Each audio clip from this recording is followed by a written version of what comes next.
E aí pessoal, sejam bem-vindos para mais um vídeo da série Revisões Aula Paraná.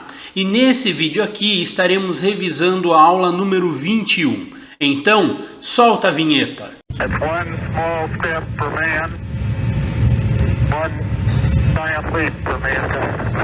Então vamos lá pessoal, na aula 21 foi visto o tema de propriedades da luz. Bom, a aula começa então com aquele aviso, né? Para você fazer as atividades lá pelo Google Classroom, para você não esquecer de responder a chamada e caso você esteja fazendo as atividades pegas no colégio, lembre de devolvê-las a tempo dos professores corrigirem, tudo bem? Então a aula já se inicia aqui com um quiz, né? O que é ano-luz? Isso foi um tema trabalhado na aula anterior. Então, ano-luz é um tipo de medida de distância, pessoal. Não podemos esquecer disso.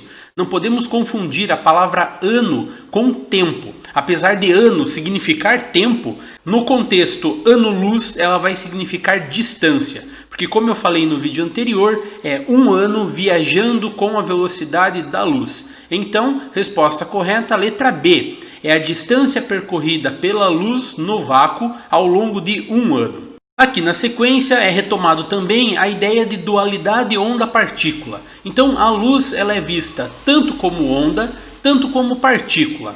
A interpretação como onda partiu de Huygens e Young e como partícula por Planck e Einstein. E aqui na sequência temos mais um quiz, né? Qual desses cientistas aplicou o método científico para representar a característica da luz se comportar como onda em um fenômeno descrito como difração?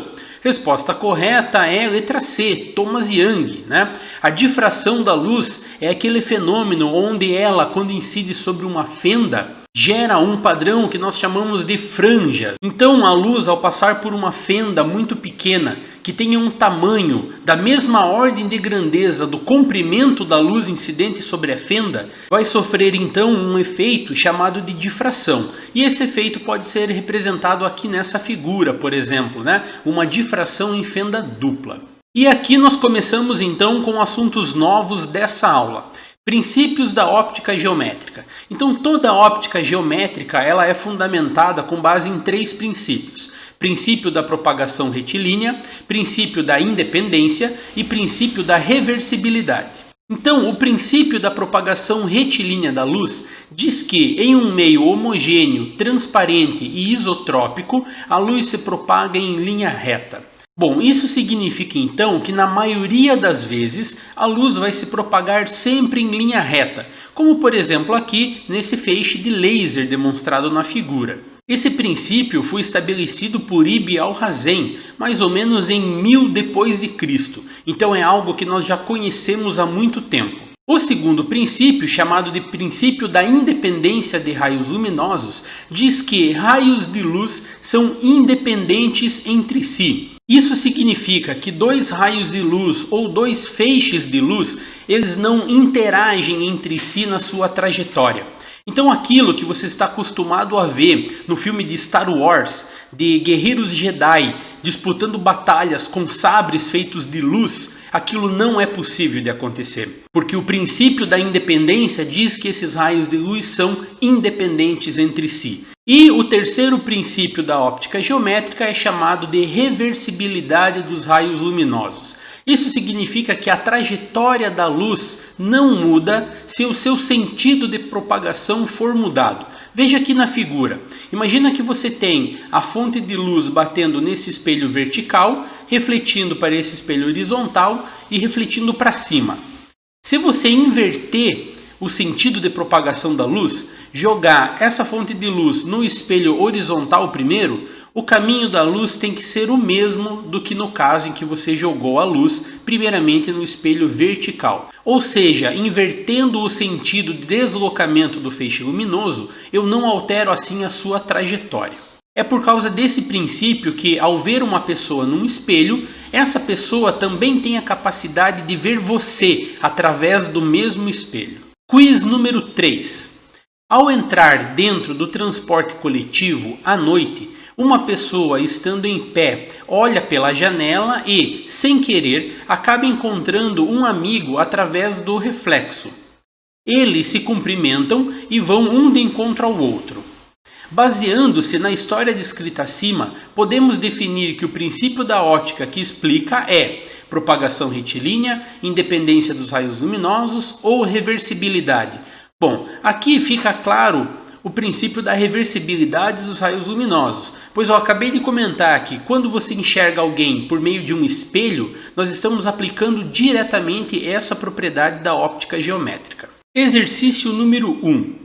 Dois raios de luz que se propagam em um meio homogêneo e transparente interceptam-se em certo ponto. A partir desse ponto, pode-se afirmar que, resposta correta aqui, pessoal, letra B, continuam propagando-se na mesma direção e sentido que antes, pois aqui aplica-se o princípio da independência dos raios luminosos. Independentemente se os raios vão se cruzar em um certo ponto ou não, eles serão independentes entre si, ou seja, eles manterão a sua trajetória original de deslocamento. Exercício número 2. Um observador A, olhando um espelho, vê o observador B.